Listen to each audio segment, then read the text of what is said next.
Hey guys, it's the boss, Mark from the Alley, and this is my first podcast, and I'm really excited. These are some guys that are tenants and they're EMTs, they're first responders over here at the Music Factory on Fletcher. And anyway, today I'm going to share with you some of the treasures as I've traveled for the last 45 years, almost 4 million miles. Every place I went, everything I did, I always brought back a souvenir. So now I'm 65 years old and I got rooms of stuff and I have things that I haven't seen in 30 or 40 years that we're pulling out of boxes. So I became really good friends with a guy by the name of Gabe from Potter and Potter Auctions.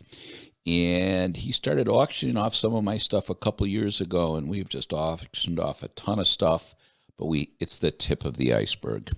So I'm going to start telling you about some of the stuff and where I found it and things like that, and we'll go from there.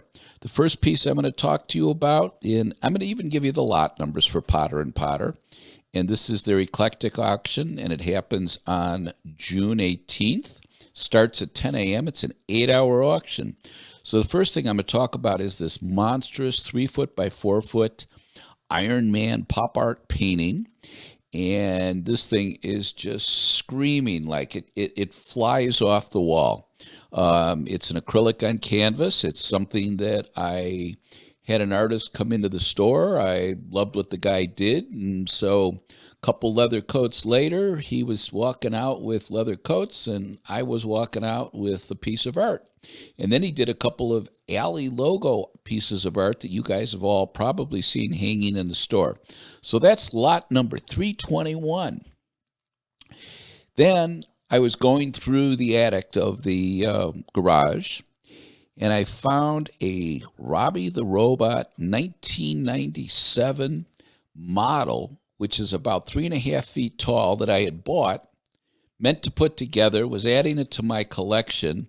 And here it is in the original box, some 32 years later, and everything's there. I've never done anything. It's in the original packing with the original bubble wrap around it, and that's lot number 406. And he was like the main robot character in Japan back in the 90s. So, do any of you remember Lady Death? Lady Death was a comic book series by a guy by the name of Brian Pulido, and he may well be still publishing that. And I did a license with Brian for Lady Death and a few other characters from his comics, and he sent me all kinds of stuff as artwork for me to use to create t-shirts and jewelry and incense burners. And so this is all stuff that's just been sitting in my own personal office in the top parts of the building. And I pulled it down, and I remember the day it came in. I remember using it, and there it was 30-some years later. So anyway, it's Lady Death. So the first time Adrian and I went to Hong Kong, we ended up in the Jade Market, which is one of my favorite markets in the world. And there was what was either an original or maybe more than likely it was probably 20 or 30 years old and had been made, but it wasn't like the original. And it's a Mao Zedong communist porcelain sign. Think about the red Coca-Cola signs, only this thing has got Mao on it. And everything in Hong Kong and everything in China is all about Mao.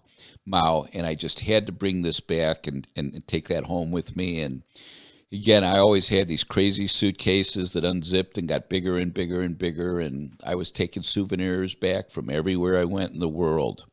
We got Three Stooges pictures from when I had the license with the Three Stooges. There's all kinds of, I have some silk gambling patches that a dealer used to wear in Las Vegas in the 20s or 30s, and those will be up for auction also. So the year was 2000, and you all remember when gargoyles were going crazy and the architectural revolution was making gargoyles and the alley had gargoyles and we were selling them to Hot Topic. We even sold gargoyles to Target. And I was at Navy Pier, and they have an art event that they do once a year that's called SOFA, and it's all this high-end art. And I was walking through the place, and suddenly I saw this just awesome demon gargoyle.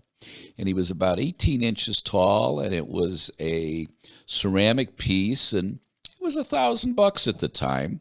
And we were selling truckloads of gargoyles to Spencer Gifts, truckloads to Hot Topic. And so $1,000 at that point, stupid, too much money and acting a little stupid, and I bought it. Lo and behold, this guy, Clayton Bailey, here we are 20 years later, this guy is in 50 museums around the world, which he wasn't back then. So anyway, I found his own private little museum, and I got an estimate of what it was worth, and it was a lot more than what I paid for it. And, I've still got the gargoyles up on the shelves at home that I made 25 years ago, but Clayton's gargoyle was in the black closet sitting on top of my cigar humidor collecting dust, and I was pretty blown away when I looked the guy up. I had pretty good taste when I bought this piece. He was really an amazing artist, and a lot of other people have recognized him for it. And that is lot number 868. So I hope you guys, even if you're not buying, I hope you'll take a look at Potter & Potter and see what they're up to. I've got some Frank Kozik prints that'll be going up, which are the crazy little bunnies smoking cigarettes. I've got a Ford security officer badge.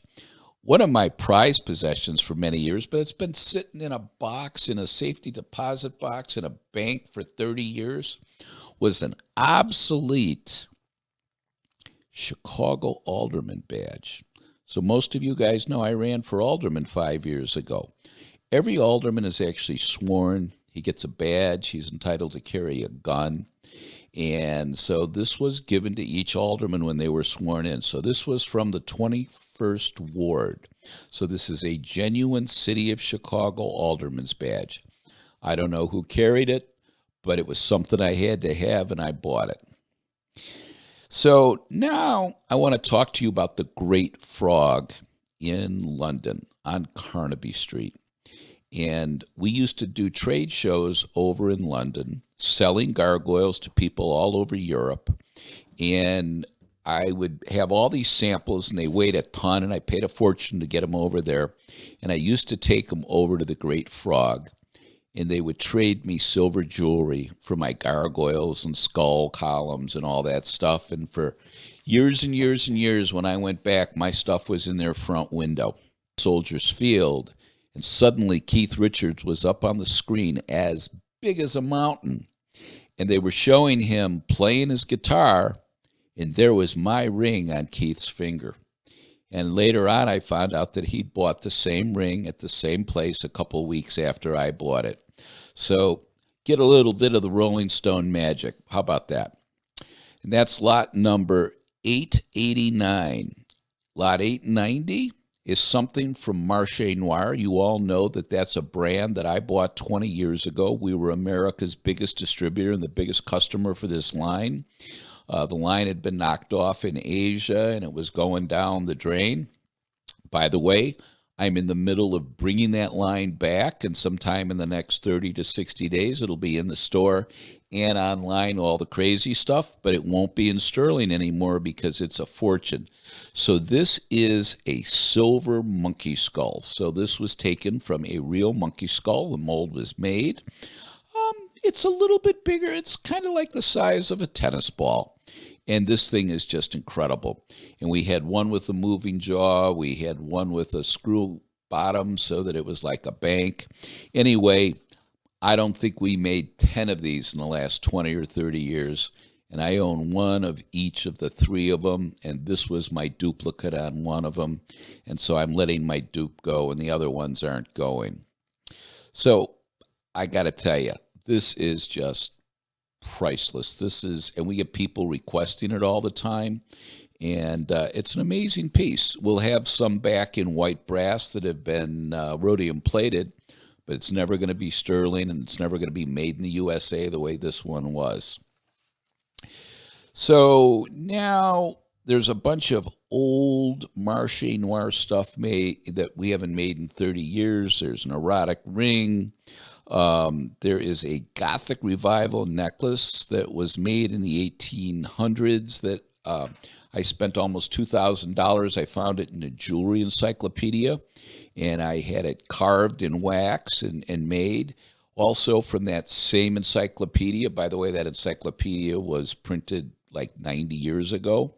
There was a silver dragonfly that Lalique had made out of solid gold with enamel. And the woman who charged me, again, almost $2,000 to cast that thing, it is an incredible copy of the original Lalique. It is a knockout. Adrian's got one of these. It's really wonderful. That's lot 901. So a bunch of you showed up when I gave away Buffalo Nickel Roach Clips, and that was my first big hit when I was 18 or 19 years old. I was buying Buffalo Nickels, and we'd put them in a punch press, and we'd make a little bowl out of them and solder a cotter pin on them, put them in a punch press, flatten the ends, put a wood bead on. Had to put the bead on first. I'm kind of doing it out of direction, but it was my first big item, and I was buying 10,000 Buffalo Nickels every other week. That's how many of these we sold. So I had hit it big. I was walking around the magic show in Las Vegas, and I happened to run into this guy who was this incredible jeweler. He had worked for a huge rock jewelry company out in LA and left them. I had a vintage Cartier tank watch that I had bought a few years earlier, and he turned that watch into this rock and roll jeweled sterling silver banded watch and a matching bracelet. He had worked for a company called Chrome Hearts, and that's who all the big rockers, whether it was Ozzy or whoever it was, Chrome Hearts is still a monster. Look them up online. They have big stores in Tokyo and Japan. So my wife had found me this really cool, and of course I only owned 200 or 300 rings and 100 bracelets and a bunch of watches. And my wife had found me this really cool John Hardy sterling silver bracelet about 20 years ago. It was only about $400 back then. It was really awesome. I needed another bracelet, right? So she had bought it for me, and then later on I had picked up a John Hardy sterling silver watch. And then just a couple years ago, some guy said to me, "Hey, remember you had that John Hardy watch? We've got a matching woman's watch." So we're selling the bracelet, the men's watch, and the women's watch, all sterling silver, all made in Bali, Indonesia. So about 40 years ago, we were carrying a line of Rumph ceramic bongs, Rumph. And Rumph was the biggest designer of ceramic water pipes in the world. He made some incredible stuff, but he did all kinds of coffee cups, mugs, just tchotchkes, and a lot of it became very valuable. He was out walking his dog about 18 or 20 years ago. You can find this on the web.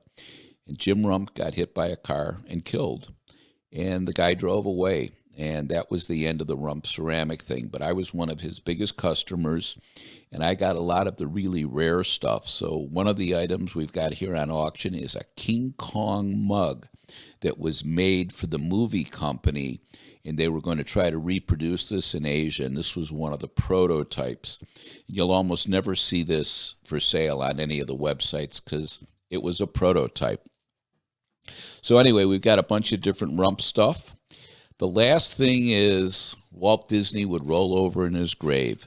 They had done a license for Walt Disney lamp molds to be made out of ceramic. And some guy up in Milwaukee had punched holes in different spots and sealed up the bottom and made Walt Disney bongs. So I bought a set, didn't want to sell them in the store. This guy got sued a few years later and had to close down production and everything else. And this is my Walt Disney bongs from about 35 or 40 years ago. I've moved 3 or 4 times. I've packed them and moved them and unpacked them, and they didn't break. And, well, here they are. So my Walt Disney belongs that I bought 35, 40 years ago when the Alley was the original head shop in Chicago.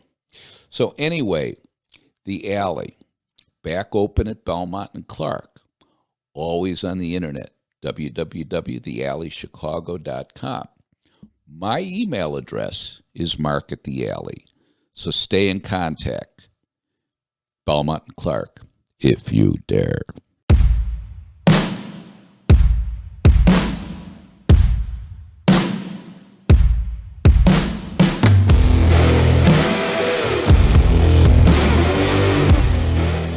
The Alley Podcast is a Fire and Iron media production. You've got something to say, and people want to listen.